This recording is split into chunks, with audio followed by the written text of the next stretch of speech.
Okay, praise be to God and good morning to everyone. దేవునికి స్తుతి కలుగును గాక. అందరికీ వందనాలండి. I bring you greetings from Calvary Bible Fellowship, our assembly in Bangalore City.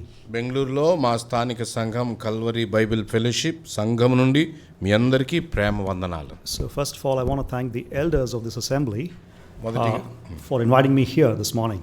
ఉదయకాలపు వేళ నన్ను ఆహ్వానించినటువంటి స్థానిక సంఘ పెద్దలకు మొదటిగా నా వందనాలు తెలియజేస్తూ ఉన్నాను. And also I want to thank Brother Prakash, who's been in touch with me for so many months regarding this particular session.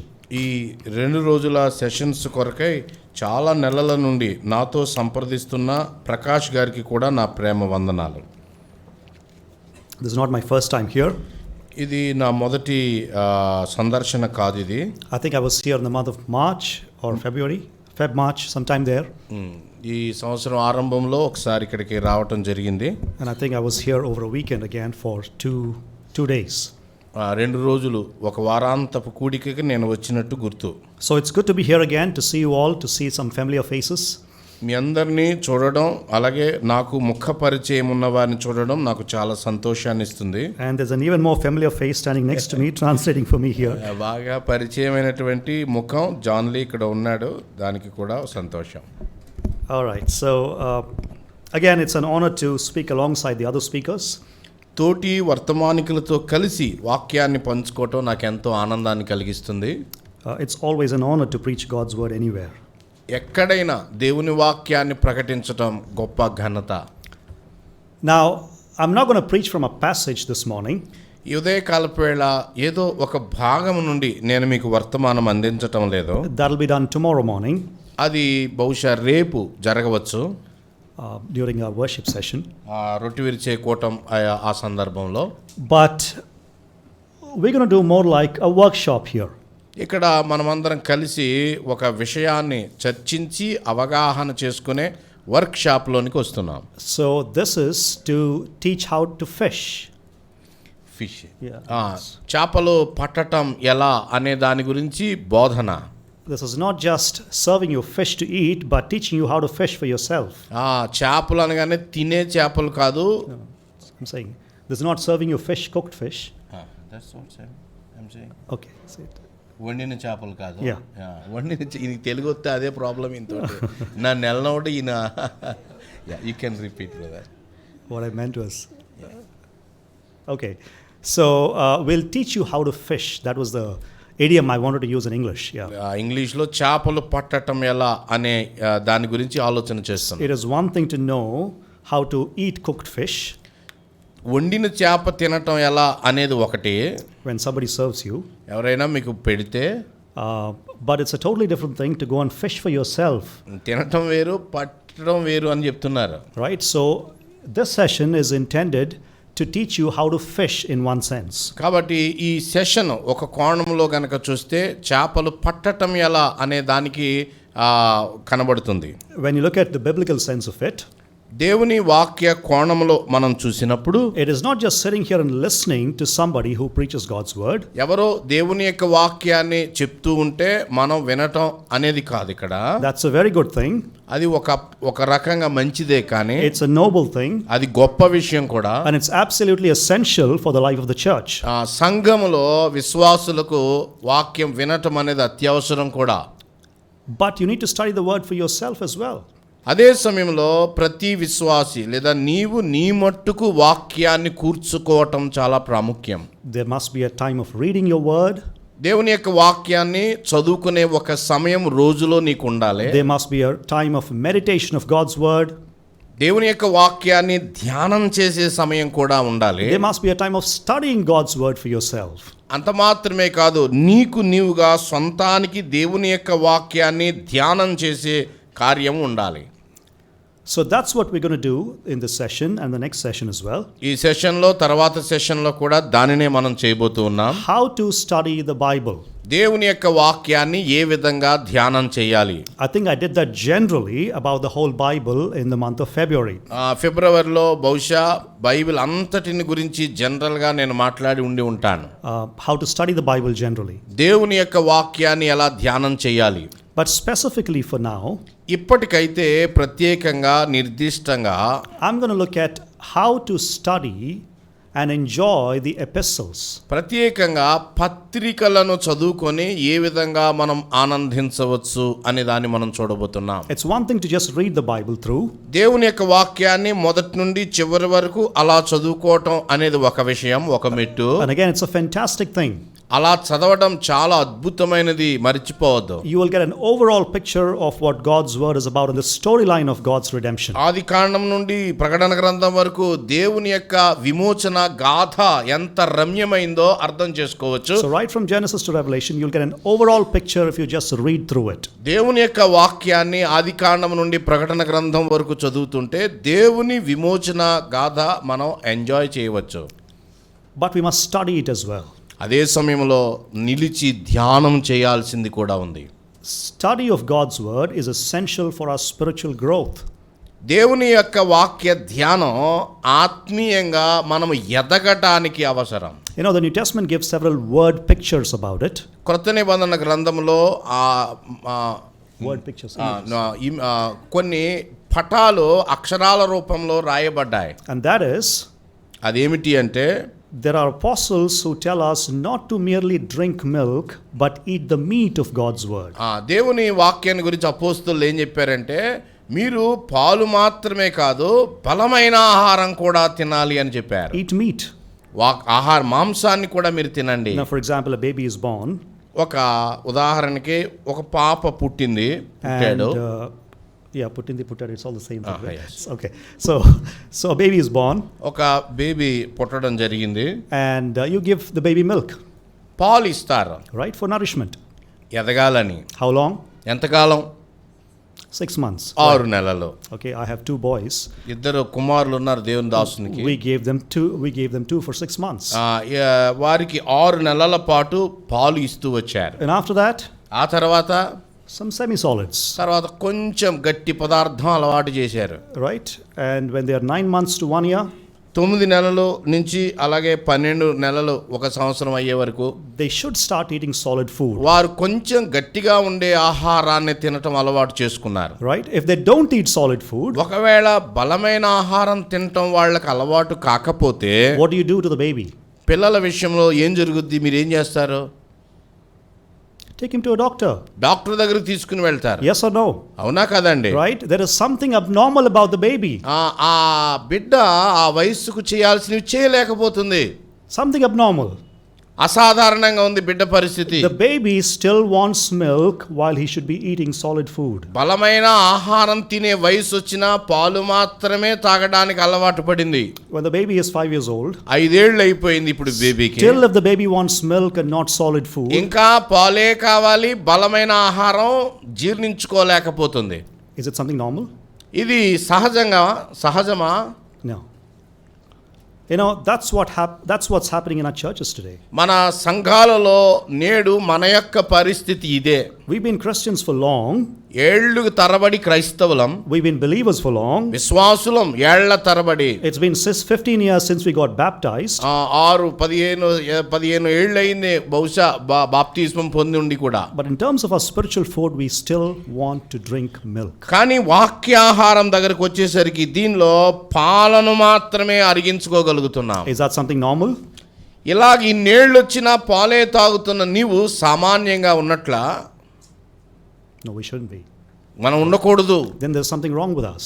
అలా ఉన్నామంటే నాలో ఏదో ఒక సమస్య ఉన్నది. We should eat solid food.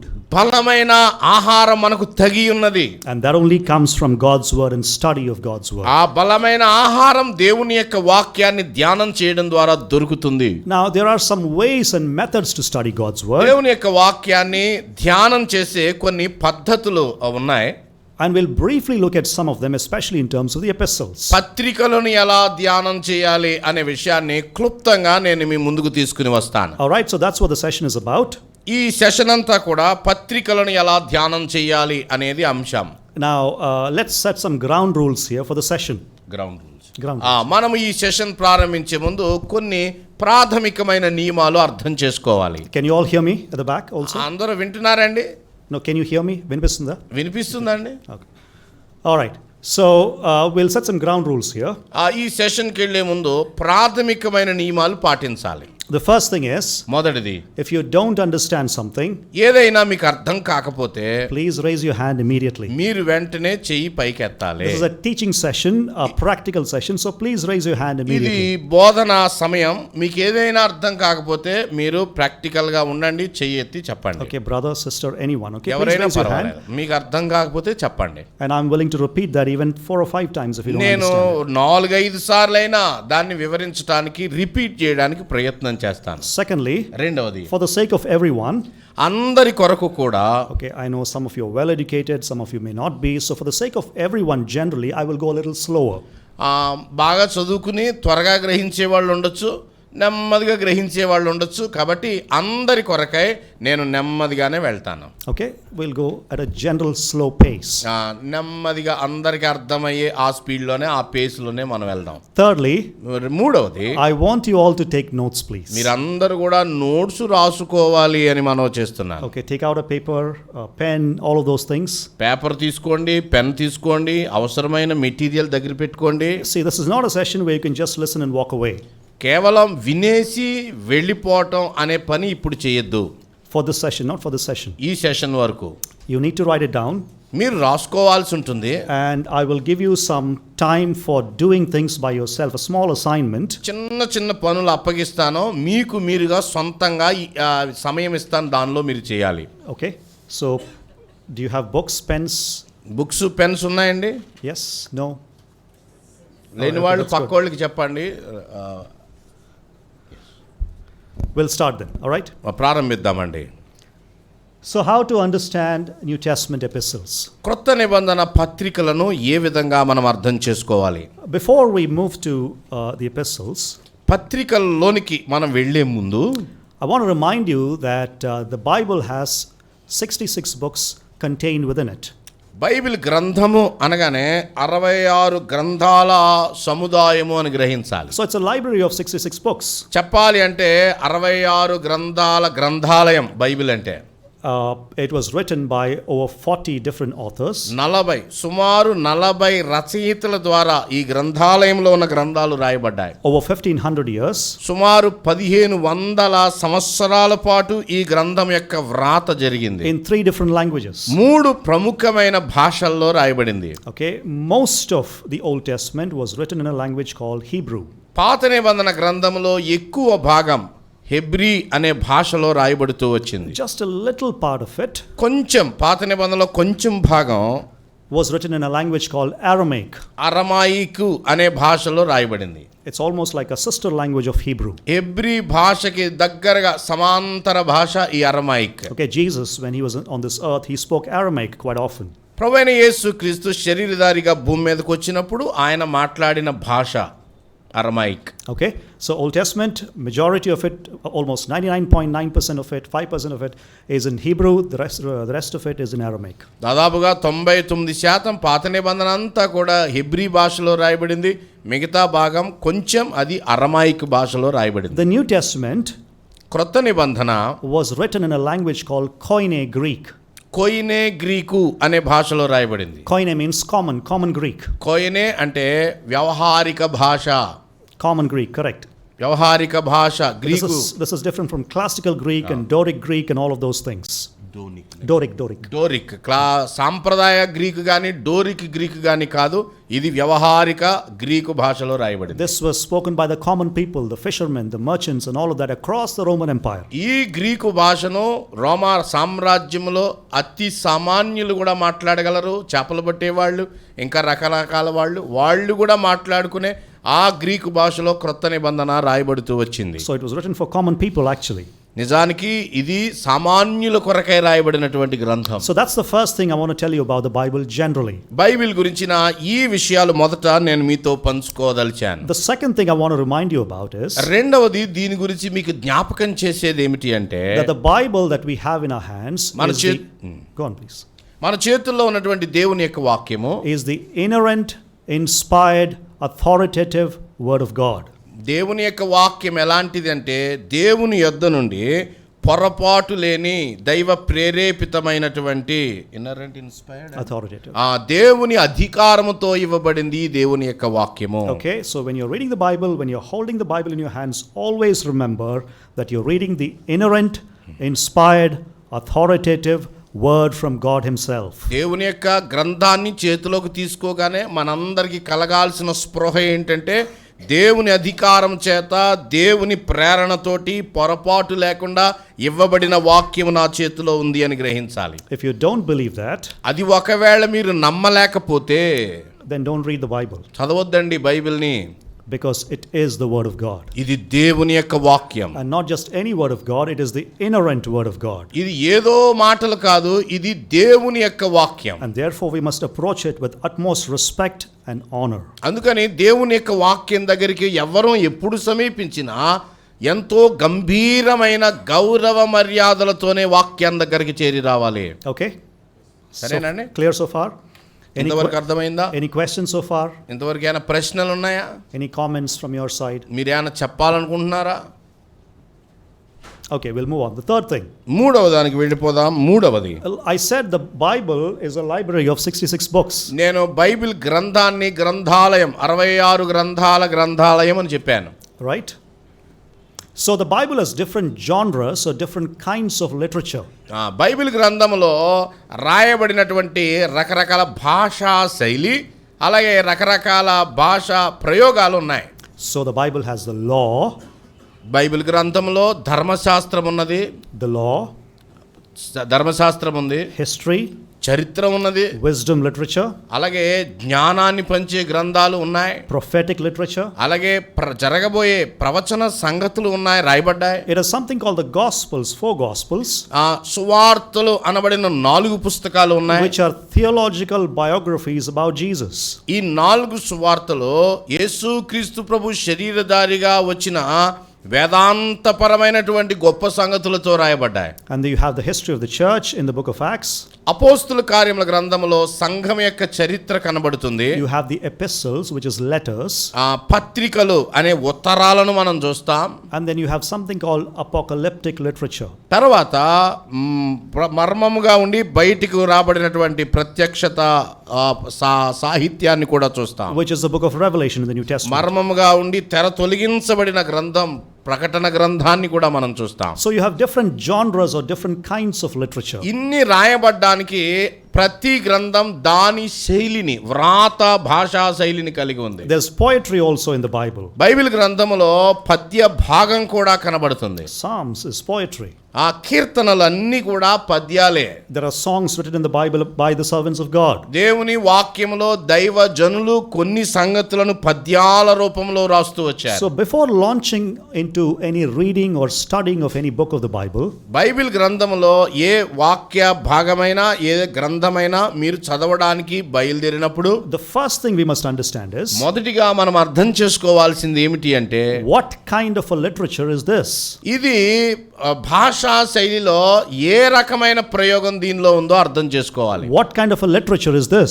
ఇది భాషా శైలిలో ఎలాంటి ప్రయోగం చేయబడింది ఈ గ్రంథం? Because if you don't understand the kind of literature, భాషా శైలిని గనక మీరు రచనా శైలిని అర్థం చేసుకోకపోతే, we will easily misunderstand what the scripture is saying. రచనా శైలి అర్థం కాకపోతే రచయిత ఏం చెప్తున్నాడో అర్థం కాక అక్కడ మనం తప్పుదోవ పట్టే అవకాశం ఉన్నది. For example, ఉదాహరణకి the psalmist says confidently, కీర్తనకారుడు ఆయన కాన్ఫిడెంట్ గా ఇలా చెప్తున్నాడు, the Lord is my rock.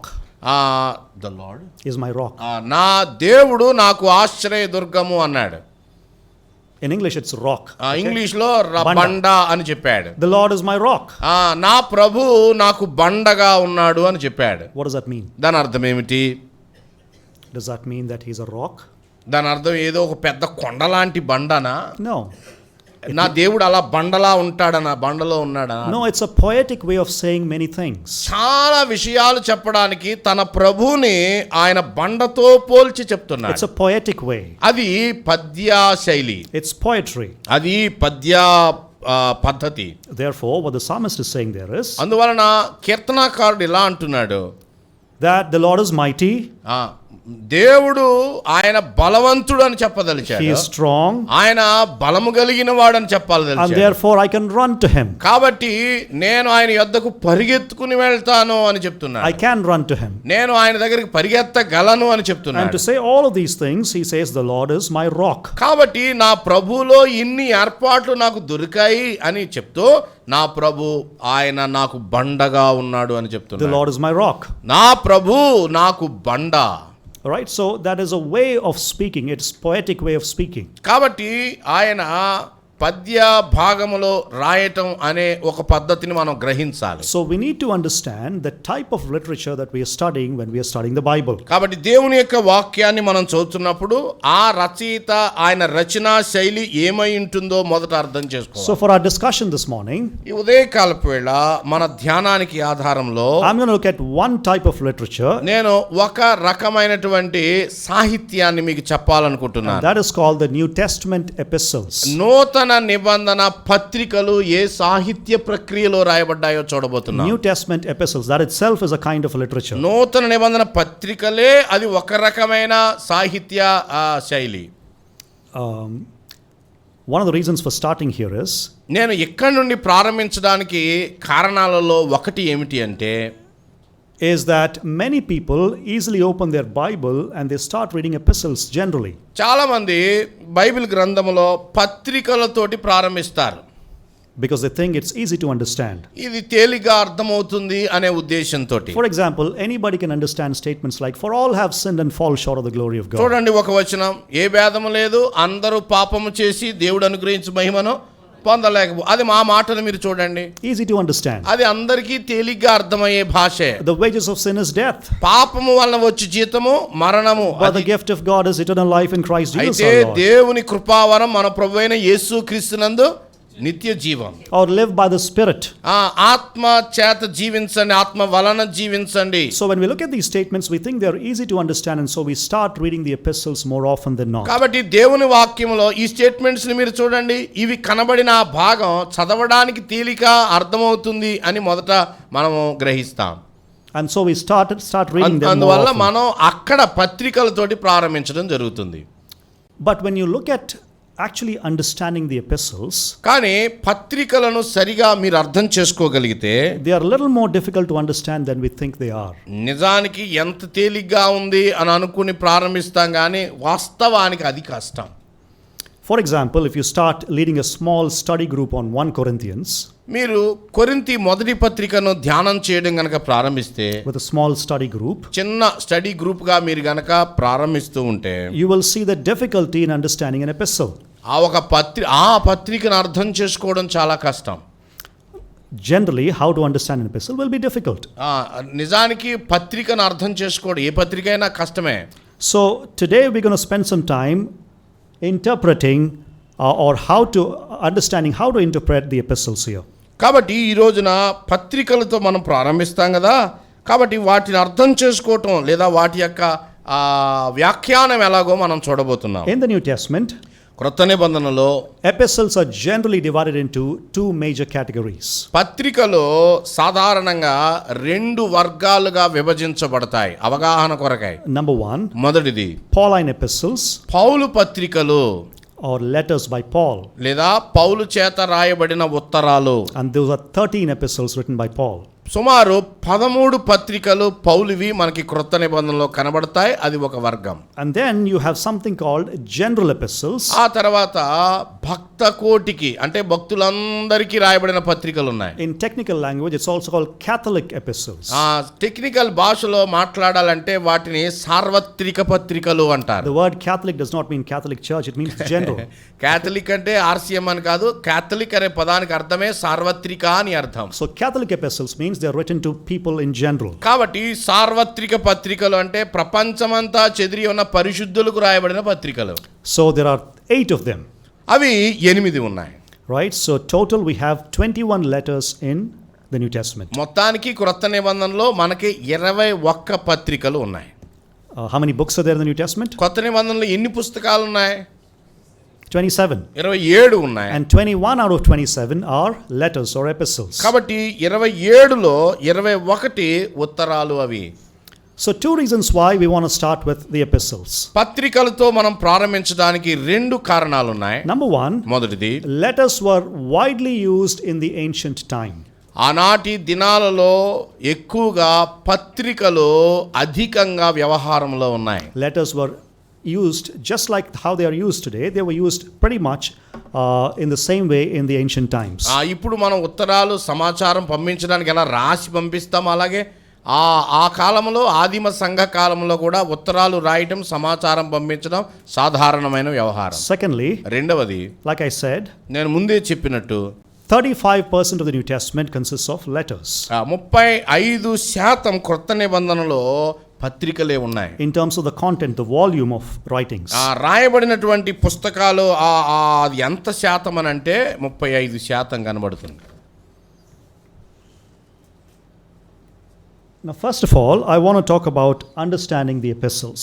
మొదటిగా పత్రికలను అర్థం చేసుకోవడం గురించి మనం ఆలోచన చేద్దాం. Now, listen very carefully, please. జాగ్రత్తగా వినండి. Now, letters play an important role in all of our lives. మనందరి జీవితాల్లో ఉత్తరాలు ప్రముఖమైన పాత్ర పోషిస్తాయి. When somebody in the modern day language, somebody sends you a WhatsApp note in the morning. ఇప్పటి భాషలో చెప్పాలంటే ఎవరో మీకు వాట్సాప్ మెసేజ్ పంపించారు. For example, this morning I sent a WhatsApp note to a dear brother in the church. నేను ఈ ఉదయకాలపు వేళ మా సంఘంలో ఉన్న ఒక ఆయనకి ఒక వాట్సాప్ మెసేజ్ పంపించాను. And he felt very happy about it that I sent a message to him. నేను అది పంపించిన తర్వాత ఆయన ఎంతో సంతోషిస్తూ వచ్చాడు. It's the same thing with all of us. మనం కూడా అంతే ఉత్తరాల విషయంలో. Somebody sends you a greeting card or a letter. ఎవరో మీకు శుభాకాంక్షలు లేదా ఒక ఉత్తరము పంపిస్తే When we read that, we feel happy about it. వాటిని మీరు చదివిన తర్వాత ఎంతగానో సంతోషిస్తారు. So letters play an important role in all of our lives. కాబట్టి ఉత్తరాలు, పత్రికలు మన జీవితంలో ప్రముఖమైన పాత్రను పోషిస్తూ ఉన్నాయి. For example, ఉదాహరణకి, if you apply for a job మీరు ఒక ఉద్యోగానికి మీరు అప్లై చేస్తుంటే and you finish all the rounds of the interviews, ఆ ఇంటర్వ్యూలు అన్ని రౌండ్లు మీరు పూర్తి చేశాక and they give you an offer letter, తర్వాత ఒక ఆఫర్ లెటర్ మీకు ఇస్తే you're very happy to read that. ఆ ఉద్యోగ నియామకం ఆ ఉత్తరం చూసుకుని మీరు ఎంతగా సంతోషిస్తారో. And then there are medical letters in our lives. మన జీవితంలో మెడికల్ లెటర్స్ ఉంటాయి. Then there are business letters. వ్యాపారానికి సంబంధించిన లెటర్స్ ఉండవచ్చు. In the modern day language, we send emails. ఇప్పుడు భాషలో చెప్పాలంటే ఈమెయిల్ రూపంలో పంపిస్తున్నారు. So whether by email or by personal handwriting, email ద్వారా పంపించిన, స్వదస్తూరితో ఉత్తరం రాసి పంపించిన, letters do two things. ఉత్తరాలు, పత్రికలు రెండు పనులు చేస్తాయి. They communicate what we think. ఒకటి, మనం ఏం ఆలోచిస్తున్నామో అవి మోసుకుని వెళ్తాయి. Number two, రెండవది, they also communicate how we feel about things. ఆ విషయాల విషయమై నేను ఎలాగునా ఫీల్ అవుతున్నానో దాన్ని కూడా అవి తీసుకుని వెళ్తాయి. So they don't just communicate the content of what I'm trying to say and what I'm thinking. రాయబడిన ఉత్తరం కేవలం నేను ఏమనుకుంటున్నానో అది మాత్రమే మోసుకెళ్ళటం కాదు. They also communicate my feelings. రాయబడిన విషయాలపై నా హృదయం ఎలా ఉందో దాన్ని కూడా మోసుకుని వెళ్తాయి. That's exactly what is happening in the New Testament times as well. క్రొత్త నిబంధన పత్రిక ఆ కాలంలో కూడా అదే వ్యవహారం. So for example, if Paul is writing something to the church at Colossae, కొలస్సీ సంఘానికి ఉదాహరణకి పౌలు రాసిన ఒక పత్రికను మీరు చూస్తే, Paul was not just merely communicating what he thought he should communicate. పౌలు ఏదో చెప్పాలని మనసులో ఉన్నది రాయటం మాత్రమే కాదు ఆ పత్రికలో. He was also communicating his emotions, his feelings. పౌలు తన హృదయంలో ఉన్నటువంటి అనుభూతిని లేదా తన ఫీలింగ్స్ ని కూడా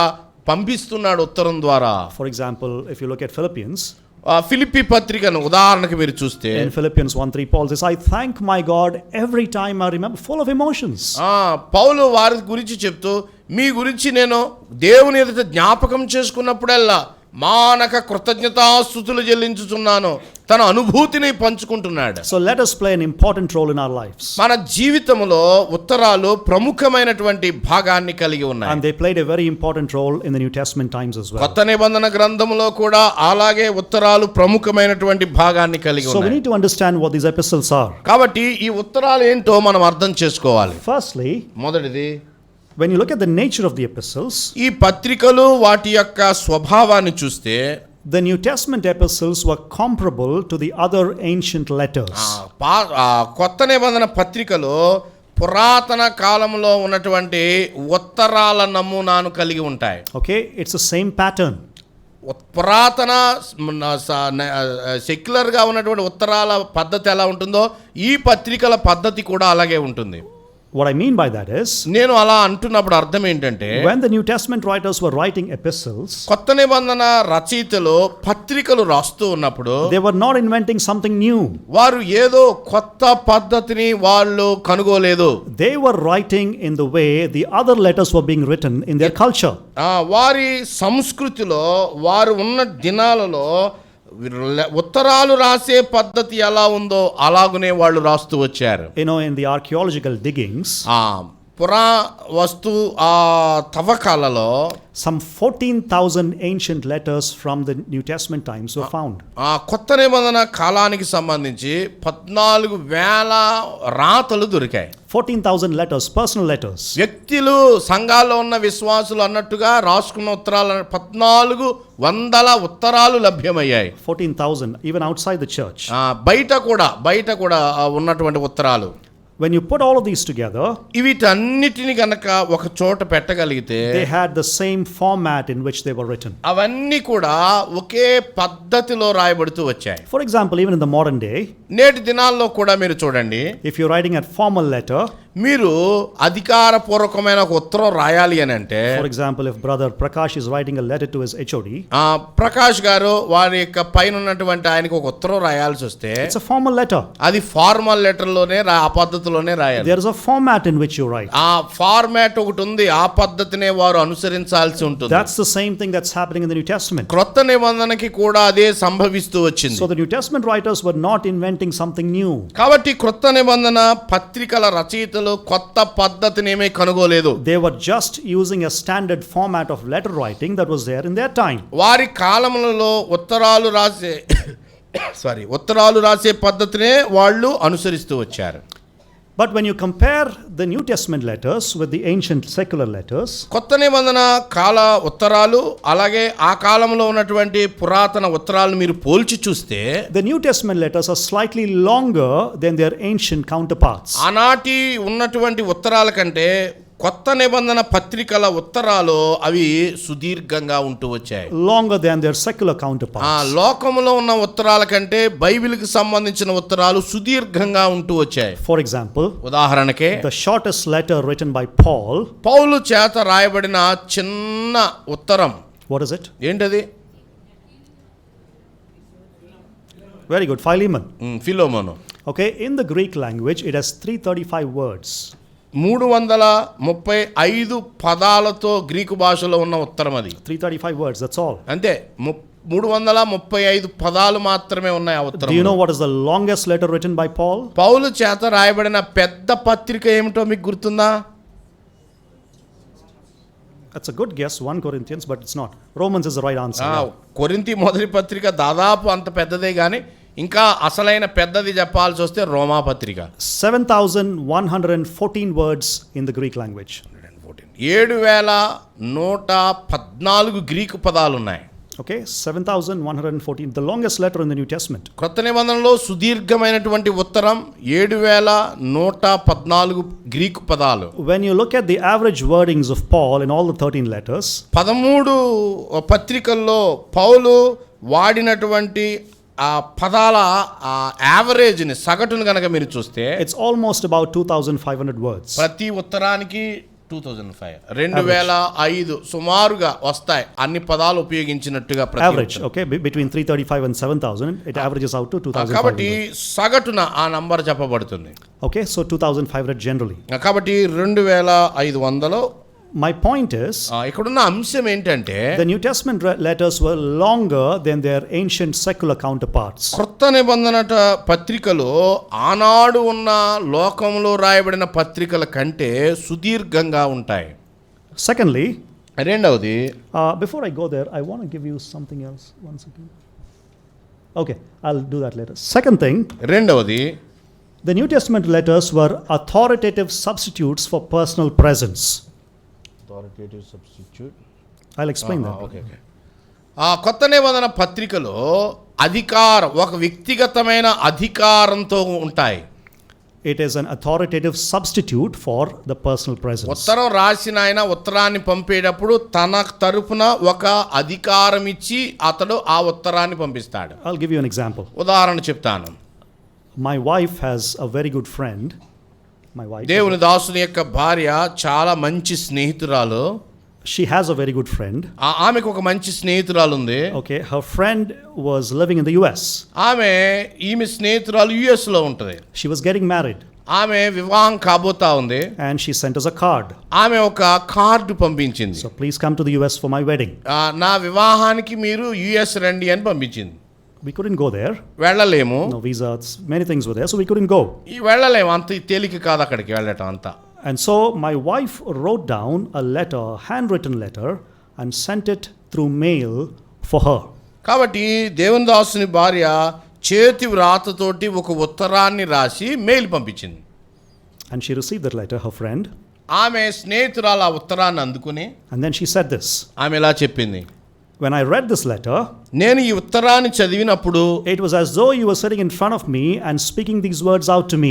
ఈ ఉత్తరం చదువుతున్నప్పుడు నువ్వే నా ముందుండి నాతో మాట్లాడుతున్నట్టుగా అనిపించింది. What does that mean? దాని అర్థం ఏమిటి? Why did my wife write that letter? దేవుని దాసుని భార్య ఎందుకు ఆ ఉత్తరం అలా రాసింది అంటే, she wanted to go there personally for the wedding. నిజానికి అక్కడికి వెళ్ళాలి, వ్యక్తిగతంగా అమెరికా వెళ్ళాలన్నా she couldn't go there. వెళ్ళలేదు. So when she couldn't go, తాను ఎప్పుడైతే అక్కడికి వెళ్ళలేదో, what is the next best thing to do? తాను చేయగలిగిన మరొక మంచి పని ఏదైనా ఉంది అంటే to write a letter. ఉత్తరాన్ని రాయటమే. Because the letter acts as a personal substitute for the person himself. కాబట్టి ఉత్తరము అనేది తాను వెళ్ళలేనప్పుడు తానే అక్కడ ఉండినట్టుగా ఉండే ప్రక్రియ. That's what's happening in the New Testament times as well. క్రొత్త నిబంధన కాలములలో ఉత్తరాల యొక్క పద్ధతి అదే. Paul wanted to be there in different churches. పౌలు అనేకమైన సంఘాలను ఆయన సందర్శించాల్సి ఉంది, ఆశ ఉన్నది ఆయనకి. Paul wanted to be there in the church at Rome. రోమ్లో ఉన్న సంఘాన్ని దర్శించాలని ఆయన ఆశ కలిగి ఉన్నాడని చెప్పాడు. Paul wanted to go to Colossae personally and solve the problems there. కొలస్సే పట్టణానికి వెళ్ళి స్వయంగా అక్కడున్న సమస్యలను పరిష్కరించాలనే ఆశ పౌలుకి ఉన్నది.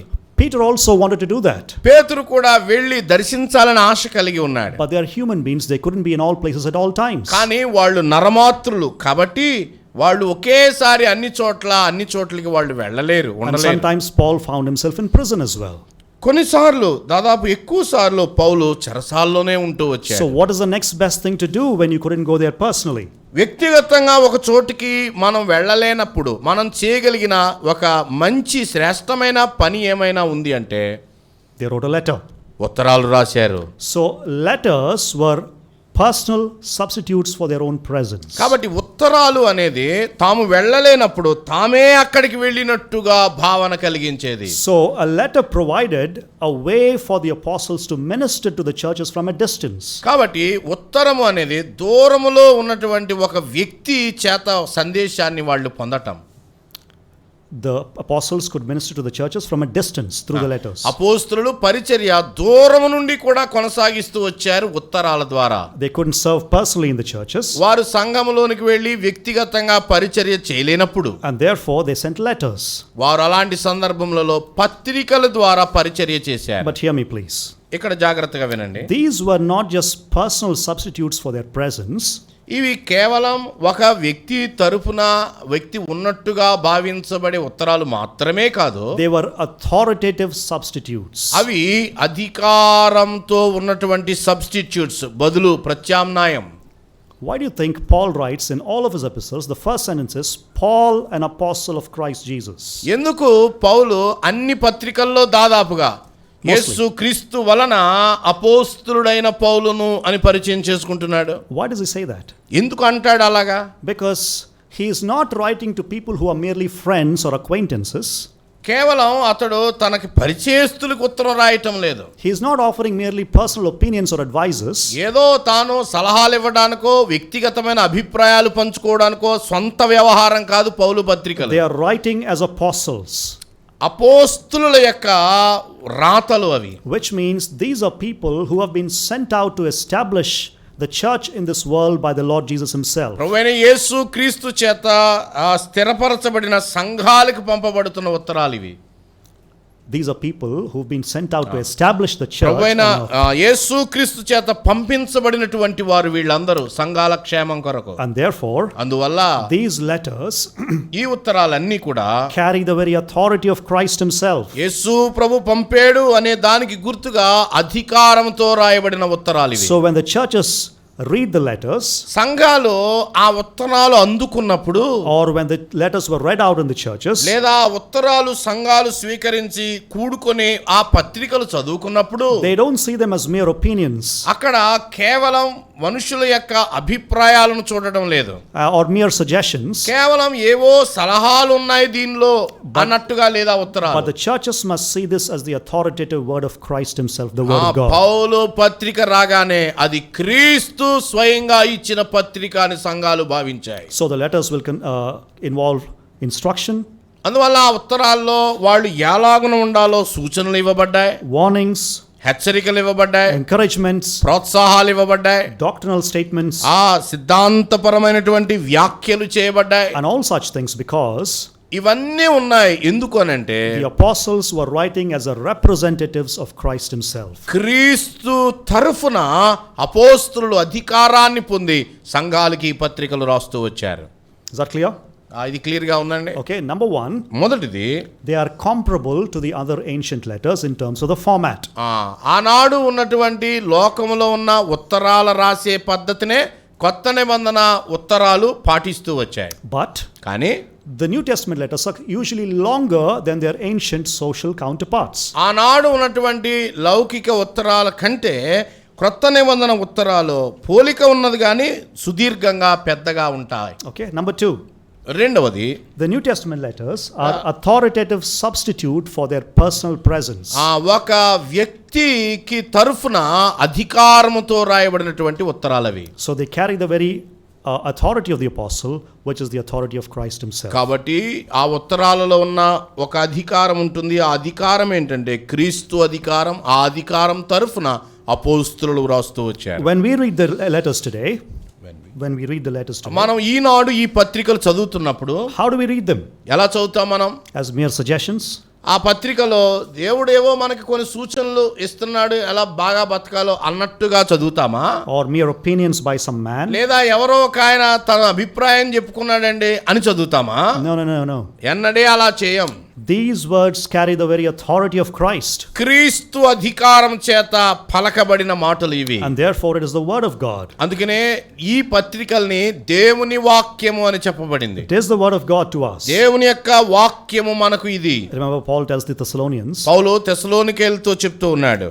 He says, I thank God that when we came to you, you did not take our words merely as a word of men, but for what it really is, it is the word of God. పౌలు తెస్సలోనియులతో చెప్తా ఉన్నాడు, మేము వచ్చినప్పుడు మీరు మనుషుల మాటలుగా వీటిని స్వీకరించక దేవుని వాక్యంగా అంగీకరించారు, అందుకు నేను దేవుని స్తుతిస్తున్నాను అని చెప్పాడు. And it is really the word of God is what Paul says. దేవుని యొక్క వాక్యము అని పౌలు చెప్తున్నాడు పత్రికల్ని. So two things.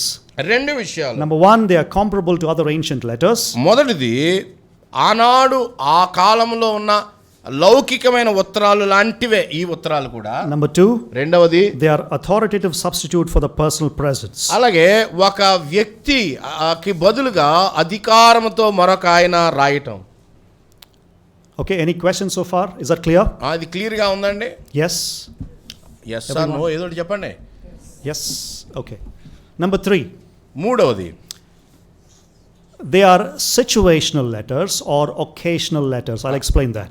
ఇది మూడవది సిచ్యువేషనల్ లేదా ఆనాడు ఆ వాతావరణానికి తగినట్టుగా ఆ పరిస్థితులకు తగినట్టుంది. Very good. Yeah.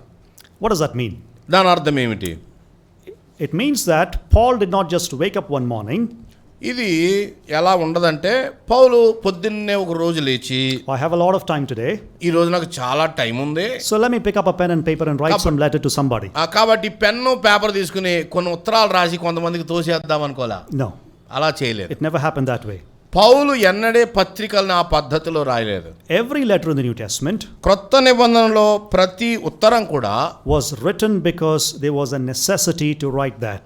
ప్రతి ఉత్తరం వెనకాల ఒక బలమైనటువంటి కారణం ఉంటుంది. And what is that necessity? ఏంటి ఆ బలమైన కారణం?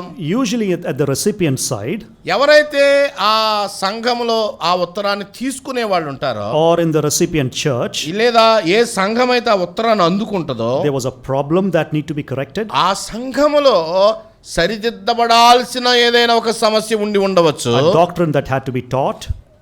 A doctrine that had to be లేకపోతే taught. ఆ సంఘానికి సిద్ధాంతపరమైన బోధ అవసరమైనదై An ఉండవచ్చు. attitude that had to be set right. లేదా వారి మధ్య ఉన్నటువంటి ఒక వైఖరి సరిచేయబడాల్సి ఉండవచ్చు. Or a problem that had to be solved. లేదా ఒక సమస్య చక్కబెట్టబడాల్సి ఉండవచ్చు. So there was a necessity at the recipient side for this letter to be written. కాబట్టి ఇక్కడ నుండి వెళ్తున్న ఉత్తరం మనుషు కల్పించేది కాదు, కానీ అతల వైపు పొందుకునే వారి యొక్క అవసరతను బట్టి ఇక్కడ ఉత్తరం రాయబడుతుంది. So that's why the New Testament letters were written.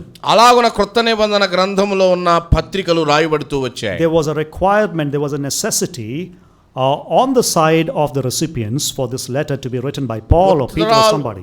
ఉత్తరాలు ఎలా ఉనికిలోనికి వచ్చాయంటే ఒక సంఘం యొక్క అవసరతను బట్టి అపోస్తలుడైన పౌలు చేత అవి రాయబడ్డాయి. Or by Peter or by John. పేతురు గాని, యోహాను, యోదా, యాకోబు వీళ్ళందరూ అలాగనే రాస్తూ వచ్చారు. So they were looking at a particular situation. కాబట్టి ఒక నిర్దిష్టమైన పరిస్థితిని గమనిస్తుంటే, They were looking at a particular situation. నిర్దిష్టమైన పరిస్థితిని వాళ్ళు చూస్తున్నారు, The apostles. అపోస్తలులు చూస్తున్నారు. And therefore they were responding to that situation. ఒక సంఘములో ఉన్న ఒక పరిస్థితిని చూసి ఆ పరిస్థితికి వీళ్ళు స్పందిస్తున్నారు. అదే ఉత్తరం. Get the point? అర్థమైందండి? Yes or no? అవునా కదా? So అందువల్ల when you read a letter, మనం ఒక ఉత్తరాన్ని చదివేటప్పుడు you must understand that this letter was written to solve a particular problem in that church. ఒక సంఘములో ఒక సమస్యను పరిష్కరించడానికి పౌలు ఈ పత్రిక రాశాడా అని మనం గ్రహించాలి. రాశాడు అని గ్రహించాలి. Okay, for example, ఉదాహరణకి what did Paul write to the church at Colossae? కొలస్సే సంఘానికి పౌలు ఏం రాశాడో చూడండి. Why did Paul write? ఎందుకు రాశాడు? Did he just get up in the morning and start writing it to them? ఉదయాన్నే లేచి రాయాలనిపించి రాసేశాడా? No. అలా రాయలేదు. Remember, there was a man by the name of Epaphras. ఎపఫ్రా అనే ఒక ఆయన ఉన్నాడు, ఆ పట్టణానికి సంబంధించిన వాడు. You know the person? ఆయన తెలుసా అండి ఎపఫ్రా? When Paul was ministering in Ephesus, పౌలు ఎఫెసులో వాక్యాన్ని బోధిస్తూ ఉన్నప్పుడు most likely Epaphras heard the gospel from Paul. బహుశా ఆసియాలో పౌలు పరిచర్య సమయంలో ఎపఫ్రా సువార్త విని ఉండవచ్చు. And then he got converted. రక్షించబడ్డాడు. He went back to his hometown in Colossae. కొలస్సై అనే సొంత పట్టణానికి తిరిగి వెళ్ళాడు. Shared the gospel with people around. అక్కడ వారందరికీ చుట్టూ ఉన్న వారికి సువార్త ప్రకటించాడు. And planted a small church in Colossae. కొలస్సైలో ఒక చిన్న సంఘం స్థాపించబడింది. Notice Paul didn't plant it. పౌలు ప్రారంభించలేదు కొలస్సై సంఘాన్ని. Epaphras is most likely the person who planted ఎక్కువగా it. ఎపఫ్రా చేత సువార్త ప్రకటించబడి ప్రారంభించినట్టుగా మనకు కనబడుతుంది. Now there was a doctrinal problem in the church. కొలస్సై సంఘములో సిద్ధాంతపరమైన సమస్య ఏర్పడింది. It was going very well. అది ఆరంభంలో చక్కగా సాగుతున్న సంఘము. They were known for their faith in the Lord Jesus Christ. ప్రభువైన యేసుక్రీస్తునందలి విశ్వాసం అనగానే వాళ్ళు దానిలో చాలా బాగున్నారు. They were known for their love for the saints. పరిశుద్ధుల పట్ల వాళ్ళు ప్రేమను కలిగి ఉన్నారనే దానికి ప్రసిద్ధి వాళ్ళు. But all of a sudden there was a heresy that came into the church. కానీ ఇలా సాగుతూ ఉంటుండగా సంఘములోనికి అకస్మాత్తుగా దుర్బోధ ప్రారంభమైంది. And that heresy ఆ దుర్బోధ ఏమిటి అనంటే was cutting at the very sufficiency of the person of Christ. యేసుక్రీస్తు ప్రభు యొక్క వ్యక్తిత్వాన్ని వాళ్ళు తగ్గిస్తున్నారు, ముక్కలు చేస్తున్నారు. Sufficiency. క్రీస్తులో ఉన్నటువంటి సమృద్ధిని వాళ్ళు తగ్గిస్తున్నారు. So Christ is sufficient. క్రీస్తు మనకి సమృద్ధి అయిన వాడు. But that heresy said Christ is not sufficient. You must add things to it. వారి మధ్య ప్రవేశించిన బోధ ఏమిటంటే క్రీస్తు సమృద్ధి అయిన వాడు కాదు అని చెప్పే బోధ. So Epaphras is troubled about it.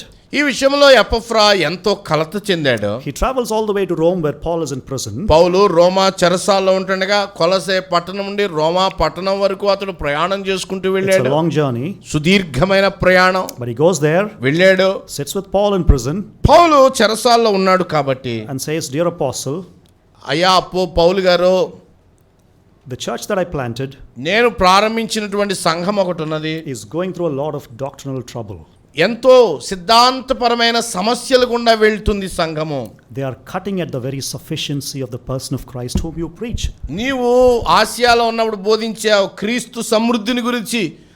దానిని కొలస్సే పట్టణంలో ఉన్న సంఘములో దుర్బోధ ప్రవేశించి క్రీస్తు సమృద్ధి చాలదు అని చెప్తున్నారు. And he wanted some advice, some counsel from the apostle. మీ నుంచి మాకు సలహాలు కావాలి, సూచనలు కావాలి, ఆలోచనలు కావాలి అని అడిగాడు. And therefore Paul took his pen and paper. అప్పుడు పౌలు పెన్ను పేపర్ తీసుకుని And then he writes to the church at Colossae addressing this problem. కొలస్సే సంఘానికి ఈ దుర్బోధ విషయమై ఆయన సవరణ రాస్తూ ఉన్నాడు. So my point here is, ఇక్కడున్న అంశం ఏమిటి అంటే there was a situation or some problem then that necessitated the writing of every letter in the New Testament. అలాగే క్రొత్త నిబంధనలో ఏ పత్రిక రాయబడాల్సి వచ్చినా దాని వెనక ఎలాంటి బలమైన కారణాలు ఏవో ఉన్నాయి. For example, ఉదాహరణకి the churches at Galatia గలతీ ప్రాంతాల్లో ఉన్న సంఘాన్ని గురించి మీరు చూడండి. were struggling with legalism. అది ధర్మశాస్త్రం అనే మళ్ళీ ప్రారంభమైంది. And therefore Paul wrote about freedom in Christ Jesus. అందుకని పౌలు క్రీస్తునందలి స్వాతంత్ర్యాన్ని గురించి వారికి రాస్తూ వచ్చాడు. To the churches in Corinth, కొరింథీలో ఉన్నటువంటి సంఘం, especially the letter to the first Corinthians, కొరింథీ మొదటి పత్రిక ప్రత్యేకంగా మనం చూస్తే Paul talks about obedience. పౌలు విధేయత గురించి చెప్తున్నాడు. Why? ఎందుకని? Because they were taking freedom to an immoral extreme. ఎందుకంటే వారుకున్నటువంటి స్వాతంత్ర్యాన్ని నైతికంగా తప్పిపోవడానికి వాడుతా ఉన్నారు. Therefore Paul talked about obedience to the Corinthians. అందుకని కొరింథీయులతోటి పౌలు ఎలా విధేయులై ఉండాలో చెప్తూ వచ్చాడు. All right, so there was a situation that the letter writers were responding to. అందువల్ల ఒక ఉత్తరం రాయబడాలి అంటే ఆ ఉత్తరం రాయబడడానికి వెనకాల ఒక బలమైన కారణం ఉన్నది. So the point here is, ఇక్కడ ఉన్నటువంటి అంశం ఏమిటి అంటే when you read the New Testament letters, క్రొత్త నిబంధన పత్రికలు మీరు చదువుతున్నప్పుడు we must read them as situational letters or occasional letters. కాబట్టి పత్రికలు అనేవి ఒక పరిస్థితిని బట్టి రాయబడ్డాయి, ఒక సందర్భాన్ని బట్టి రాయబడ్డాయి అనే సందర్భాన్ని గ్రహించాలి. Therefore, అందువల్ల you cannot conclude too much from one epistle. Be careful about it. కాబట్టి ఒక పత్రిక దగ్గరకు వచ్చేసరికి మనము You cannot conclude too much about its subject from one epistle. ఒక పత్రిక విషయంలో ఎక్కువగా ఉన్నది అని మనం ముగించలేం. We'll say that again, okay? You cannot conclude too much about a particular subject merely from one epistle. I'm not Okay, it's okay. I'll explain that, okay? I'll explain that. Okay. For example, ఉదాహరణకి if you look at the book of Romans, రోమా పత్రిక మీరు చూడండి. Paul uses the word justify. పౌలు నీతిమంతులుగా తీర్చబడుట, justify, to justify, not justification, but justify. Okay. నీతిమంతులుగా తీర్చబడుట. Okay, so he uses the word 15 times. 15 సార్లు వాడాడు. Okay. When you look at the book of Galatians, గలతీ పత్రిక దగ్గరకు వచ్చేసరికి the same word justify is used 8 times. 8 సార్లు నీతిమంతులుగా తీర్చబడుట అనేది 8 సార్లు వాడాడు. How many times does he use it in the book of Colossians? కొలస్సే పత్రికలో ఎన్ని సార్లు వాడాడు? 0. లేదు, కొలస్సే పత్రికలో వాడలేదు. Ephesians? ఎఫెసీ పత్రికలో 0 వాడలేదు. Okay. When you set aside Romans and Galatians, రోమా పత్రిక, గలతీ పత్రిక ఒక పక్కన పెట్టగలిగితే in the remaining 11 epistles, మిగతా 11 పత్రికల్లో Paul uses the word justify in only 2 epistles, one each time. మిగతా పత్రికల్లో ఒకసారి మాత్రమే వాడాడు, రెండు పత్రికల్లో. 1 Corinthians, కొరింథీ మొదటి పత్రికలో, and then Titus. తీతు పత్రికలో. Now suppose, ఉదాహరణకి if you're reading the book of Colossians, కొలస్సే పత్రిక చదువుతున్నారు and you don't come across the word justify, మీరు కొలస్సే పత్రిక చదువుతున్నప్పుడు నీతిమంతులుగా తీర్చబడుట అనేది మీకు కనపడలేదు. so therefore you cannot conclude Paul doesn't believe in justification by faith. Okay, కాబట్టి విశ్వాసం మూలముగా ఒకడు నీతిమంతులుగా చేయబడతాడు అనేది పౌలు ఇక్కడ నమ్మటం లేదు అని మనం ముగించకూడదు. Why? ఎందుకని? Paul was responding to a particular situation. We must understand that. కాబట్టి పౌలు రాస్తున్న పత్రికను మనం చూస్తున్నప్పుడు ఒక సందర్భాన్ని బట్టి ఆయన రాస్తున్నాడు అని గ్రహించాలి. అర్థమైందా? Yes. So, got it. Yeah, you got okay. So the point is, to understand Paul's theology, you don't understand it from one epistle, you need to understand all of the epistles of Paul. కాబట్టి పౌలు యొక్క సిద్ధాంతం అంతటిని ఏదో ఒక పత్రిక నుండి పట్టుకురావటం కాదు, అన్ని పత్రికల సారాంశంగా మనం తీసుకోవాలి. So we need to study all of the 13 epistles కాబట్టి 13 పౌలు పత్రికలు చదువుకోవాలి and understand Pauline theology. కాబట్టి పౌలు చెప్తున్నటువంటి వేదాంతం ఏంటో మనం గ్రహించాలి. We need to understand all of the New Testament క్రొత్త నిబంధన గ్రంథమంతా అర్థం చేసుకోవాలి and bring out New Testament theology. అప్పుడు క్రొత్త నిబంధన వేదాంతం ఏమిటో గ్రహించాలి. Don't pick out some isolated verse and bring out a strong doctrine. No. లేఖనాల్లో ఏదో ఒక్క ముక్క పట్టుకుని దాని మీద బలమైన సిద్ధాంతం కట్టకూడదు. All right? Okay, Understanding it? అర్థమైందండి? So the point is, ఇక్కడ ఉన్న అంశం ఏమిటి అంటే the letters were being written by the apostles to respond to a particular problem or a requirement in the recipient church. కాబట్టి ఏ సంఘానికి పౌలు ఉత్తరం రాస్తున్నాడో అక్కడ ఒక బలమైనటువంటి కారణం ఉన్న దాన్ని బట్టి పౌలు ఇక్కడ నుండి ఉత్తరం రాస్తున్నాడు అని గ్రహించాలి. I'll give you one more example. మరొక ఉదాహరణ కూడా మీకు ఇస్తాను. If you want to understand Paul's doctrine on the Lord's Supper, పౌలు బోధ ప్రభురాత్రి భోజనాన్ని గురించి పౌలు ఏం చెప్తున్నాడో వింటే, if you go to the letter to Galatians, గలతీ పత్రిక గనక మీరు వెళ్తే how many times does he talk about it? ఎన్నిసార్లు ఉందండి ప్రభురాత్రి భోజనం గురించి గలతీ పత్రికలో? లేదు. Very good. లేదు. Colossians? కొలస్సేలో ఉందా? No. Titus? తీతు పత్రికలో ఉందా? 1st and 2nd Timothy? 1-2 Timothy పత్రికల్లో ఉన్నాయా? No, we call them pastoral epistles, but Paul doesn't write about it. అవి కాపరి పత్రికలు అయినప్పటికీ కూడా ఈ వీటిని పౌలు అక్కడ ప్రస్తావించలేదు. So you can't say, oh, he doesn't write something in Ephesians, so Paul didn't believe in the Lord's Supper. కాబట్టి ఎఫెసీ పత్రికలో ప్రభురాత్రి భోజనం లేదు కాబట్టి పౌలు ప్రభురాత్రి భోజనం గురించి నమ్మటం లేదు అని మనం ముగింపులోనికి రాకూడదు. Those are wrong conclusions. అవి తప్పుడు నిర్ణయాలు. Right? Why was Paul not writing about the Lord's Supper? పౌలు ఎందుకు అక్కడ రాయటం లేదు ప్రభురాత్రి భోజనం గురించి? Because there was no problem in the Ephesian church about the Lord's Supper. ఎఫెసీ సంఘములో ప్రభురాత్రి భోజనం గురించి సమస్య లేదు కాబట్టి రాయటం లేదంతే. There was a problem in the Corinthian church, so he had to write one whole chapter about it. కొరింథీ సంఘములో సమస్య ఉంది కాబట్టి ఒక అధ్యాయం పొడుగునా రాయాల్సి You know, వచ్చింది. in the Corinthian church there was every problem, so we are thankful for it in one sense. కొరింథీ సంఘంలో అనేకమైనటువంటి సమస్యలు ఉన్నాయి. And we are in one sense thankful for it because Paul wrote against it and we have doctrines here. ఎందుకంటే కొరింథీ పత్రికను బట్టి స్తుతించాలి. అన్ని సమస్యలు ఉండబట్టి అన్ని విషయాలు మనకు రాయబడ్డాయి, తెలుస్తున్నాయి. Yes or no? అవునా కదండి? Right? You know, Paul says elsewhere పౌలు మరొక చోట చెప్తున్నాడు, that remember when I was with you I spoke to you, నేను మీ మధ్య ఉండి మీతో మాట్లాడిన దాన్ని జ్ఞాపకం చేసుకోండి. which means he has taught them several things but he's not writing them again. నిజానికి అనేకమైన విషయాలు వారి మధ్య ఉండి వారికి బోధించాడు, మరలా రాయటం లేదు. All right? So sometimes when I study the New Testament I think to myself, no, they don't remember, write again Paul, because I want to study it too. It's just a personal thing. It's fine. So the point is, these are situational letters. కాబట్టి అంశం ఏమిటంటే ఉత్తరం అనగానే ఆ సంఘంలో ఏదో ఒక పరిస్థితి ఉంటుంది. We need to read it that way. Okay? కాబట్టి అది కూడా దృష్టి పెట్టుకొని పత్రిక తెరవాలి. I'll give you a modern day example and we will understand what I mean. నేను ప్రస్తుతం ఉన్నటువంటి ఆధునికమైన ఉదాహరణ చెప్తున్నాను. If brother John Lee is in Rajahmundry, John Lee రాజమండ్రిలో ఉన్నాడు, and I'm standing here on the pulpit, నేను ఇక్కడ పుల్పిట్లో మీద ఉన్నాను, and I take my phone and call up brother John Lee, నేను ఫోన్ తీసి జాన్ లీకి ఫోన్ చేశాను, and you can hear only me speaking, not brother John Lee speaking. మీరు ఇక్కడ నేను మాట్లాడుతుందే వింటారు, అంటే రేవంత్ గారిది, కానీ అవతల వ్యక్తిది మీరు వినరు. Okay? But based on my responses, can you at least understand what brother John Lee is saying? నేను మాట్లాడుతుండగా నా హావభావాలను బట్టి అవతల వ్యక్తి ఎలాగున మాట్లాడుతున్నాడు దాన్ని మీరు కొంత గ్రహించగలరా లేదా? Yes or no? Yes. So if I say, yes brother John Lee, I just had lunch, it was very nice, what do you think he would have said? ఇక్కడ భోజనం బాగుంది, చాలా బాగుందని నేను అన్నాను, అవతల ఆయన అక్కడి నుంచి ఏమని రెస్పాండ్ అయి ఉండొచ్చు? Did you have lunch brother? అంటే ఇలా అన్నానంటే ప్రశ్న ఏమై ఉంటుంది, భోజనం చేశారా లేదా అని అడుగుంటాడు. కాబట్టి ఇది చెప్పాను నేను. How are the people treating you in Vijayawada? విజయవాడలో వాళ్ళు మిమ్మల్ని ఎలా చూసుకుంటున్నారు అని అడిగాను. Okay?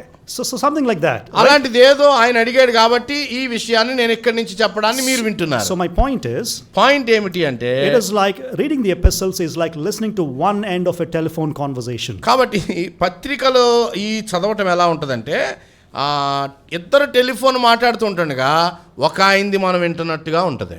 Okay, that's how it is. అదా ఉంటుంది పత్రికల. We have the answer to this problem. ఒక పరిస్థితి లేదా ఒక సమస్యకి పరిష్కారం ఇక్కడ ఉంటుంది, but we don't know what the problem was. సమస్య ఏంటో మనకు తెలియదు, కానీ పరిష్కారం ఉంటుంది ఇక్కడ. Why? ఎందుకని? Because we were not living at that time. ఎందుకంటే ఆ సమయంలో మనం జీవించలేం కాబట్టి సమస్య తెలియదు. So when we read the solution, కాబట్టి ఏ పత్రికలో పరిష్కారం చదువుతా ఉంటామో we can reconstruct historically what the problem would have been. కాబట్టి ఈ పరిష్కారాన్ని చదువుతుండగా అక్కడ సమస్య ఏమై ఉంటుందా అని మనం రీకన్స్ట్రక్షన్ చేసుకోవాల్సి ఉంటుంది. తిరిగి కట్టాలి, ఊహించవచ్చు ఆ పరిస్థితిని మనం. All right, so you can reconstruct the historical situation. కాబట్టి ఆ చారిత్రాత్మకంగా ఆ సంఘంలో ఏం జరిగిందో ఆ పరిస్థితిని తిరిగి మనం మనసులో కట్టవచ్చు. అర్థమవుతుందా? Yes or no? Please respond yes or no. All right. So for example, ఉదాహరణకి if Paul is writing about unity in the church, పౌలు సంఘములో ఐక్యత ఉండాలి అని రాస్తున్నాడు అనుకోండి. what does that mean? అది ఏంటి, దాని అర్థం ఏంటి? There was a problem of disunity in the church. అంటే ఏ సంఘానికి ఇది రాస్తున్నాడో ఆ సంఘంలో ఏమున్నట్టు? అనైక్యత ఉన్నట్టు. So Paul is talking about unity in the church. అందుకని పౌలు ఇప్పుడు పరిష్కారంగా మీరు ఐక్యంగా ఉండండి అని రాస్తున్నాడు. Okay, I'll come to this later. If Paul is saying that maintain the Lord's Supper well, Lord's Supper, Lord's table. మీరు ప్రభురాత్రి భోజనం విషయంలో మీరు క్రమాన్ని పాటించండి అని ప్రభు చెప్తున్నాడు అని అంటే, పౌలు చెప్తున్నాడంటే, what do you think the problem was? అక్కడున్న సమస్య ఏమై ఉండొచ్చు? They were not వారు సరిగా లేరు, practicing it well. వారు సరిగా అభ్యాసం చేయటం లేదు. When Paul says that do not add anything to the gospel when you preach the gospel, పౌలు ఒక చోట అన్నాడు, మేము చెప్పిన సువార్తకి మీరు ఏమి కలపొద్దు అని అంటుంటే, what do you think the problem was? అక్కడ గల్తీలో ఉన్న సమస్య ఏమైనా అనిపిస్తుంది మనకి?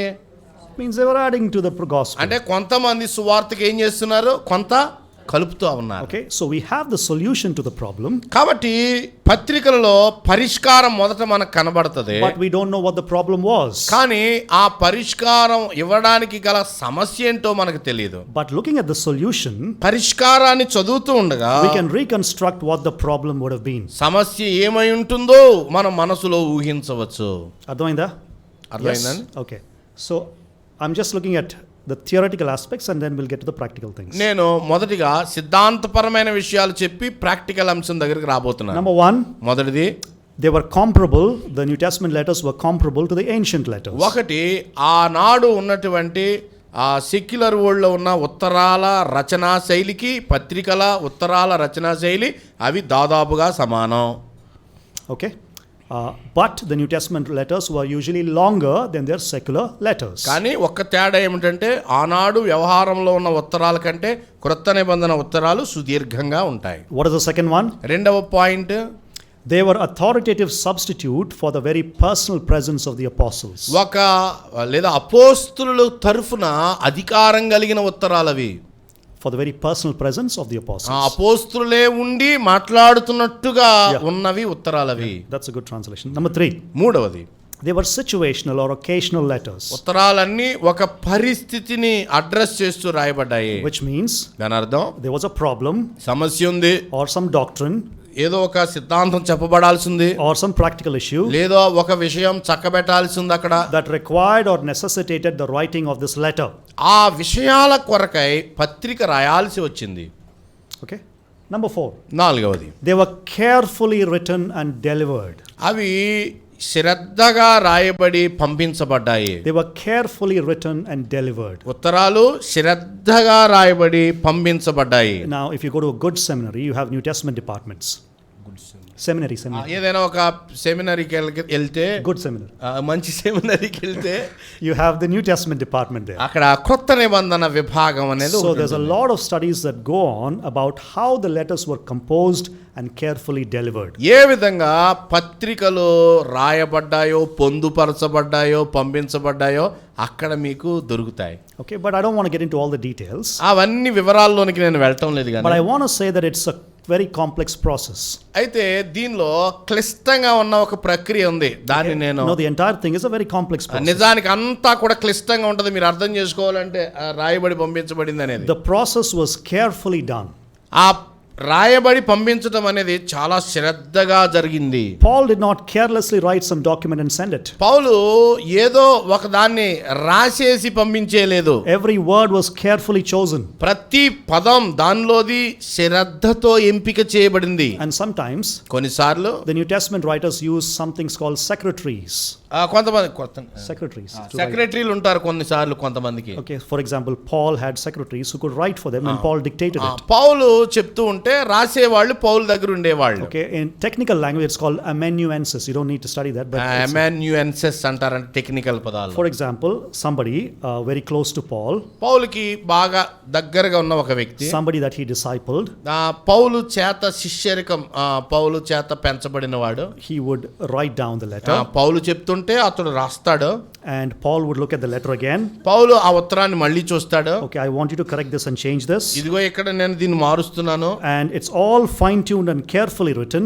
కాబట్టి అది ఎంతో చక్కగా పొందుపరచబడి రాయబడి ఉంటుంది. And the final form of it, as the word of God, is sent and delivered carefully as well. ఆఖరిగా అది ఫైనల్ ఫార్మేట్ లో అలాగున పంపించబడుతుంది. Carefully delivered to the recipients. ఆ ఎవరికైతే పంపించబడుతుందో వాళ్ళకి ఎంతో శ్రద్ధతో పంపించబడుతుంది. Remember, at the end of some letters, ఉత్తరాల్లో చివర్లను మీరు చూడండి, కొన్ని ఉత్తరాల చివర్లో Paul says, I am writing this to you with my own handwriting. పౌలు అన్నాడు, నేను నా స్వహస్తంతో రాస్తున్నాను అంటాడు లాస్ట్ లో. For example, in the letter to the churches at Galatia, గలతీ పత్రికలో ఆఖరికి చెప్తూ వచ్చాడు. బహుశా I believe Paul had an eye problem at that time. బహుశా పౌలుకి ఆ సమయంలో కంటి సమస్య ఉండి ఉండవచ్చు. So he couldn't write it. పౌలు రాయలేడు పత్రిక. He dictated it. కాబట్టి దాన్ని చెప్పాడు. And somebody else wrote it down. మరి కొంతమంది ఎవరో దాన్ని రాస్తూ వచ్చారు. But finally Paul took the pen and he started writing those final words. ఆఖరికి పౌలు స్వహస్తంతో కొన్ని మాటలు రాస్తూ వచ్చాడు. See what large letters I'm writing to you, he says. నా స్వహస్తంతో మీకు పెద్ద అక్షరాలతో రాస్తున్నానో చూడండి. Which means Paul is putting his final signature and saying that this is my letter. దాని అర్థం ఏంటంటే పౌలు ఆ ఉత్తరం అంతటి చివరన తన స్వహస్తాలతో సంతకం పెడుతున్నట్టు చెప్తున్నాడు. Okay, this is my letter to you. నా ఉత్తరం ఇది. The other thing is, మరొకటి, sending a letter in the ancient times was not an easy thing. ఆనాటి కాలంలో ఉత్తరాలు పంపటం అంత తేలికైన వ్యవహారం కాదు. It was not an easy thing. తేలిక కాదు ఉత్తరాలు పంపటం. Today we could send it by post. ఈ రోజుల్లో పోస్ట్ లో వేయొచ్చు మనం. Or we could send an email. Email పంపించవచ్చు. Or a WhatsApp document. WhatsApp document పంపించవచ్చు. It's very easy nowadays. ఈ రోజుల్లో ఉత్తరాలు పంపడం తేలిక. In those days, కానీ ఆ దినాల్లో you had to wait for somebody going in that direction. ఉత్తరం పంపాలంటే ఆ దారిన ఎవరు వెళ్తారా అని వెళ్ళే వాళ్ళ కోసం ఎదురు చూడాలి. And you couldn't give it to anybody that you didn't know. అది కూడా మీకు తెలియని వాళ్ళు ఎవరు పడితే వాళ్ళకి మీరు ఇవ్వడానికి లేదు. Why? ఎందుకని? They could change the contents of the letter. ఒకవేళ దారిలో వాళ్ళు మీరు రాసిన వ్రాతలకి మరొకటి ఏమైనా జత చేస్తారేమో. So you had to carefully choose somebody of exemplary character whom you trusted. కాబట్టి పంపబడేటప్పుడు మీ యొక్క క్యారెక్టర్కి మాదిరిని అనుసరించే వాళ్ళై ఉండాలి.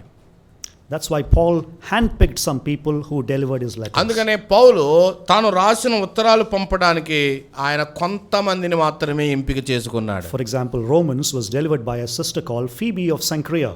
ఉదాహరణకి రోమా పత్రిక కేంక్రియాలో ఉన్న ఫీబే అనే ఆమె చేతికి ఇచ్చాడు. Paul trusted her so much that he even called her a servant of the church. ఆమె సంఘ పరిచారకురాలు అని పలకటం ద్వారా ఆమె పట్ల ఆయన ఎంత నమ్మకాన్ని కలిగి ఉన్నాడో చెప్తుంది. So Paul writes this letter. పౌలు ఈ పత్రికలు రాస్తున్నాడు. He writes this letter to Romans. Romans రాస్తూ ఉన్నప్పుడు And then he calls her. రాసి ఆమెను పిలిచాడు. And he says, "Sister, I trust you. Go give it to the church." సోదరి, ఇదిగో నేను నిన్ను నమ్ముతున్నాను. ఈ పత్రిక అక్కడున్న సంఘపు వారికి అందించండి. Okay, so trusted people took the letters and delivered it to the recipient churches. కాబట్టి ఏ సంఘాలకు ఆ ఉత్తరాలు చెందాలో అవి నమ్మకమైన సహోదరులు సహోదరుల ద్వారా పంపించబడుతూ వచ్చాయి. Who delivered the letter to the church in Ephesus? ఎఫెసీ సంఘానికి పత్రిక ఎవరు పట్టుకుని వెళ్ళారు? Very good. Tychicus. తుకికి పట్టుకుని వెళ్ళాడు. Okay. Okay, we'll come to that later. So several people, Paul's trusted companions, took the letters to people. కాబట్టి పౌలు ఉత్తరాలు రాసి పంపించడానికి నమ్మకమైన సహోదరులకు అప్పగజెప్పేవాడు. Lastly, one more point. ఆఖరిగా మరొకటి, These letters were intended for Christian community. ఈ ఉత్తరాలన్నీ కూడా క్రైస్తవ సమూహాలకు రాయబడ్డాయి. They were intended for the Christian community. క్రైస్తవ సమూహాలకు రాయబడ్డాయి. Sorry? Okay. What happened when the letters were sent out? What happened? When the letters were sent out. ఉత్తరాలు పంపించబడినప్పుడు ఏం జరుగుద్ది? So the letter would be received by the church. సంఘము ఉత్తరాలను తీసుకుంటుంది. And usually an elder in the church would read the letter aloud. సాధారణంగా సంఘం సమకూర్చబడగా సంఘ పెద్దలలో ఒక ఆయన ఆ ఉత్తరాన్ని బిగ్గరగా అందరికి వినబడేటట్టుగా చదువుతాడు. It is the letter is going to be read out to the entire church or the congregation. సంఘమంతా ఆ పత్రిక వినేటట్టుగా చదవబడుతుంది. For some reason, కొన్ని కారణాలను బట్టి in the first century, మొదటి శతాబ్దంలోనే people loved listening to letters there rather than merely reading letters. Listening to it rather than reading it. ఆ ప్రజలు ఉత్తరాలు వచ్చినప్పుడు వారు స్వయంగా చదవటం కంటే ఎవరైనా చదివితే వినటానికి ఇష్టపడేవాళ్ళు. Okay. One more thing I want to say before we close. మనం ముగించే ముందు మరొక విషయాన్ని నేను చెప్తాను. That these are all one single letters. ఇవన్నీ కూడా ఏక ఉత్తరము. ఇవన్నీ కూడా For example, Colossians is one single letter, although it has 4 chapters. కొలొసే పత్రిక 4 అధ్యాయాలుగా విభజించబడిన అదంతా ఒక్కటే ఉత్తరం. Okay, one single letter. ఏక ఉత్తరం. Let me give you an example again. మరలా ఒక ఉదాహరణ జ్ఞాపకం చేస్తాను. If I send a WhatsApp message of 4 paragraphs to Brother Prakash. Prakash గారికి 4 పారాగ్రాఫ్స్ తో ఉండే ఒక వాట్సాప్ మెసేజ్ పంపిస్తే, So how will Brother Prakash read? Prakash గారు దాన్ని ఎలా చదువుతారు? Will he read all of that in one sitting? అదంతా ఒకే మొత్తంలో చదువుతాడా? Yes or no? అవునా? Or will he read the first 2 lines today, next 2 lines 3 days later, the last 2 lines 5 days later? Will he do that? లేకపోతే ఆ మొదటి 2 లైన్లు ఒక రోజు, ఇంకో 2 లైన్లు మరొక రోజు అలా చదువుతాడు ఆయన? No. అలా చదవడు. It's one message. ఒకటే మెసేజ్ అంతా కలిపేది. And for him to understand it, he should read it all in one sitting. అది అర్థం చేసుకోవాలి అంటే అంతా ఒకసారే చదివేయాలి. Sometimes if he reads just the middle 2 letters to 2 lines, ఒక్కోసారి మధ్యలో ఉన్న 2 లైన్లు గనక చదవగలిగితే, only those lines, ఆ 2 లైన్లు మాత్రమే చదివితే he could even misunderstand me. అసలు ఏం చెప్తున్నాడో సరిగా అర్థం కాకపోవచ్చు. Yes or no? అవునా కదా? That's what's happening with the New Testament as well. కొత్త నిబంధన చదివేటప్పుడు ఈ ప్రమాదమే జరిగే అవకాశం ఉంది. కొత్త నిబంధన పత్రికలు We randomly open the Bible. మనం ఏం చేస్తామంటే అలా పట్టుకుని ఓపెన్ చేస్తాం. Galatians chapter 2 verses 2 and 3. గలతీ పత్రిక 2వ అధ్యాయము 2-3 వచనాలు వచ్చినాయి కళ్ళెదురుగుండా. Read the entire letter in one sitting. అలా చేయొద్దు. కాబట్టి గలతీ పత్రిక అంతా ఒక్క సిట్టింగ్ లోనే చదవాలి. అప్పుడే అర్థమవుతుంది. 6 chapters will take 4 minutes for a brisk reader. నిజానికి స్పీడ్గా చదివే వాళ్ళు కనుకుంటే 6 నిమిషాల్లో 4 నిమిషాల్లో 6 అధ్యాయాలు పూర్తయిపోతాయి. 4 అయినా 6 అయినా పర్లేదు, but just read it. స్పీడ్గా చదివితే 4-5 నిమిషాల్లో పూర్తయిపోతుంది. అది Take 10 minutes and read it slowly. ఒకవేళ 10 నిమిషాలు తీసుకోండి. It's one letter, read it in one sitting. కాబట్టి ఒక్క ఉత్తరాన్ని ఒక్క సిట్టింగ్ లోనే మనం పూర్తి చేయవచ్చు. All right? అర్థమైందా? అర్థమైందా అండి? Okay. I'll just talk about the form of the New Testament letters and then we'll finish it here before lunch. కాబట్టి Form, the pattern. ఎలాగనా ఈ కొత్త నిబంధన పత్రికలో ఏ పద్ధతిలో ఏది ఎక్కడ ఉంచబడుతుంది అనేదాన్ని మనం చూడవచ్చు. Okay, which is the form of the ancient letters. ఆ పద్ధతి పురాతన కాలం ఉత్తరాలు రాసే పద్ధతే ఫామ్ అది. There are some things that are essential to letter writing in the ancient times. పురాతన కాలంలో ఉత్తరాలు రాసేటప్పుడు వాళ్ళు కవర్ చేయాల్సిన ప్రాముఖ్యమైన విషయాలు ఉన్నాయి. Number 1 మొదటిది is the name of the writer. మొదటిగా ఆ ఉత్తరాన్ని రాస్తున్న వ్యక్తి యొక్క పేరు రాయబడాలి. Okay, Paul, an apostle of Christ Jesus. యేసుక్రీస్తు వలన అపోస్తలుడైన పౌలు అని తరచుగా కనబడుతుంది. Peter, an apostle of Christ Jesus. ప్రభువైన యేసుక్రీస్తు అపోస్తలుడైన పేతురు అని కనబడుతుంది. John, an apostle of Christ Jesus. ప్రభువైన యేసుక్రీస్తు అపోస్తలుడైన యోహాను అని కనబడుతుంది. James and Jude, all of them, యాకోబు, యోదా, ఈ 5 విషయంలో అలాగే కనబడుతుంది. okay, they would identify themselves. వారు తాము ఎవరో ఆ పత్రికలో వాళ్ళు కనబడుతూ ఉన్నారు. There's only one letter in the New Testament that's anonymous, but the early church knew who the writer was. ఒక్క పత్రిక ఎవరు రాశారో తెలియదు, కానీ ఆదిమ సంఘానికి ఆ పత్రిక ఎవరు రాశారో తెలుసు. Okay, what is that letter? ఏంటండి అది? Hebrews, right? హెబ్రీ పత్రిక. Okay. Now, So, number one, you have the name of the writer. మొదటిది ఆ ఉత్తరం రాసిన ఆయన పేరు ప్రస్తావన, అది పద్ధతి రాయటంలో. Number two, రెండవది you will also see the name of the recipient. ఎవరికి రాస్తున్నాడో వారి పేరు కనబడుతుంది. The name of the recipient. ఎవరికి ఉత్తరం రాస్తున్నాడో వాళ్ళ పేరు To కనబడుతుంది. the churches at Galatia. గలతీ ప్రాంతంలో ఉన్నటువంటి సంఘములకు, To the church at Colossae. కొలస్సైలో ఉన్న సంఘానికి, To the church at Philippi. Philippi పట్టణంలో ఉన్న సంఘానికి, Or to Timothy, my son, individuals. లేకపోతే వ్యక్తులకు రాస్తున్నప్పుడు నా ప్రియ కుమారుడైన తిమోతికి, Or to Philemon, or to Titus. లేదా ఫిలోమోనుకు, లేదా తీతునకు. Okay, so you have the name of the writer, you have the name of the recipient. కాబట్టి మనకి రాసి ఆయన పేరు, ఆ ఉత్తరాన్ని పొందుకునే వాళ్ళ పేరు ఉంటుంది.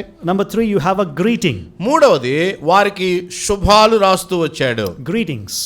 శుభాకాంక్షలు తెలియజేస్తున్నాడు. శుభములు. Usually Paul says, grace and peace to you from God our Father and the Lord Jesus Christ. సాధారణంగా పౌలు యొక్క శుభాలు ఎలా ఉంటాయంటే, మన తండ్రి అయిన దేవుని నుండి, ప్రభువైన యేసుక్రీస్తు నుండి కృపా సమాధానములు మీకు కలుగును గాక. Okay. In the ancient world, పురాతన కాలంలో, in the Greek language, which was commonly spoken Greek, Koine Greek, ఆనాడు వ్యవహారంలో ఉన్న సాధారణ గ్రీకు భాషలో the Greek word was kairein, which means greeting. So hello. Kairein. అంటే ఆనాడు శుభాలు పలకరింపు, Hello. హలో అని చెప్పడం. Okay. So the New Testament writers took that and changed that into charis, which means grace. క్యారస్, కైరీన్ నుంచి క్యారస్ అని వచ్చింది. క్యారస్ అంటే కృప అని అర్థం. Okay, so the New Testament writers, they did a word play there. They set aside kairein and put charis. కాబట్టి కైరీన్ అనేది secular letters లో ఉండి దాన్ని తీసేసి కృప అనే దాన్ని వాళ్ళు జత చేస్తూ వచ్చారు. Grace and peace to you. కృప సమాధానములు మీకు కలుగును గాక. Number four, నాలుగవది, you have a prayer wish or thanksgiving. అక్కడ ప్రార్థన లేదా కృతజ్ఞత చెప్పే అంశం అక్కడ ఉండడం. Number five, ఐదవది, you have the body of the letter. అలాగే ఇక మిగతా ఉత్తరం యొక్క ప్రధానమైన భాగం. That's where Paul or the other apostle who's writing it, they would list down all the things that they want to say to the church. అక్కడే ఆ ప్రధానమైన భాగంలో పౌలు ఆ సంఘానికి ఏం చెప్పాలనుకుంటున్నాడో అది ప్రముఖంగా కనబడే ప్రాంతం. And finally, you have the final greeting and farewell. ఆఖరున ఉత్తరం యొక్క ముగింపు శుభాలు చెప్పి వారికి వీడ్కోలు పలకటం. The grace of the Lord Jesus Christ be with you, says Paul generally. దేవుని కృప మీకు తోడైండును గాక. So this is the general format of the New Testament letters. కాబట్టి క్రొత్త నిబంధన ఏ పత్రిక అయినా సాధారణమైన ఈ పద్ధతిలో రాయబడి ఉంటుంది. The only variable element is number 4. నాలుగవది మనకి Prayer or thanksgiving. Prayer and thanks giving ప్రత్యామ్నాయంగా కనబడుతుంది. Sometimes it's there in some letters, it's not there in the other. కొన్నిసార్లు ఉండొచ్చు, కొన్నిసార్లు ఉండకపోవచ్చు. For example, ఉదాహరణకి in Galatians, 1 Timothy and Titus, it's not there. గలతీ పత్రిక, తిమోతి మొదటి పత్రిక అండ్ Titus. తీతు పత్రికలో ఈ ప్రార్థన, థ్యాంక్స్ గివింగ్ అనే అంశాలు ఉండవు. But in most of Paul's epistles, it is there. కానీ మిగతా అన్ని దాదాపు పౌలు పత్రికల్లో అవి ఉన్నాయి. You also see that in 2 John, the 3rd John. మీరు కూడా యోహాను 3వ పత్రికను గురించి కూడా చెప్పవచ్చు. Okay, you can see that also. అది తర్వాత మీరు చూడవచ్చు. So this is the general form of the New Testament letters. కాబట్టి క్రొత్త నిబంధన పత్రికల యొక్క పద్ధతి ఇది. Any questions so far? దీని మీద ఏమైనా ప్రశ్నలు ఉన్నాయండి? Is that clear? స్పష్టంగా ఉందా? Yes, no? Yes. Okay. Good. So just revising it, number one, the New Testament letters were comparable to the ancient letters. నేను మరలా జ్ఞాపకం చేస్తున్నాను. మొదటిగా క్రొత్త నిబంధన పత్రికలు ఆనాడు ఉన్నటువంటి లోకంలో ఉన్న పత్రికల పద్ధతికి అవి దాదాపుగా అదే పద్ధతిని పాటిస్తూ వచ్చాయి. This is the one. అది మొదటిది. This is the format. ఇది ఫార్మేట్ ఇలాగే ఉంటుంది అది కూడా. But they were usually longer than the secular letters. అయితే ఒక్కటే తేడా, అవి చిన్నగా ఉంటాయి. క్రొత్త నిబంధన పత్రికలు మాత్రం పెద్దవిగా ఉంటాయి. What is the second one? రెండవది,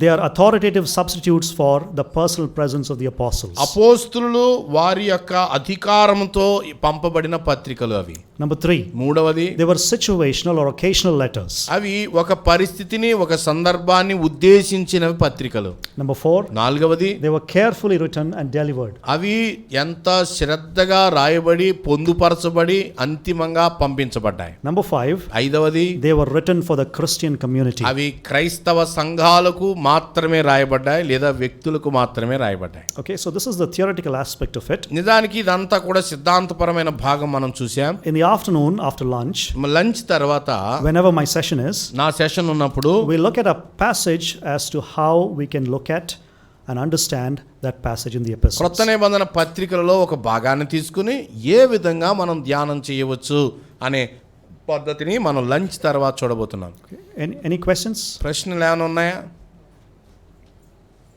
Any comments? ఏమైనా చెప్పాలనుకుంటున్నారా? పోనీ Okay. ప్రార్థన చేద్దాం. దయాళుడు అయిన మా తండ్రి, నీకు స్తోత్రాలు. నీ వాక్యాన్ని వినటం, చదవటం, ధ్యానం చేయటం ఈ గొప్ప ధన్యత మాకు ఇచ్చిన దానికై స్తోత్రాలు. మూల భాషలో రాయబడినవి మేము తర్జుమాలు చదువుతున్నాం. మేము పొరపాటు పడతామని మీరు ఎరిగి నీ దాసులను నిలిపి ఏ విషయాలు మేము అర్థం చేసుకోవాలో వాటిని మీరు మాకు నేర్పిస్తున్నందుకై స్తోత్రాలు. దుర్బోధల కాలంలో ఏదో ఒక వచనం పట్టుకుని సిద్ధాంతాలు కట్టబడిన భయంకరమైన దినాల్లో మేమున్నాం. నిజానికి అంత అర్థం చేసుకోవడానికి కూడా మా శక్తి సరిపోదు. నీ సహాయంపై మేము ఆధారపడుతున్నాం. మా ముందున్న దేవుని సేవకులు నమ్మకంగా పరిచర్య చేశారు. మేము కూడా అలాగే నీ వాక్యాన్ని ఆనందించడానికి సహాయం చేయండి. నీ ప్రియ కుమారుని యొక్క ప్రజెన్స్ని మేము ఎంజాయ్ చేయడానికి సహాయం చేయండి.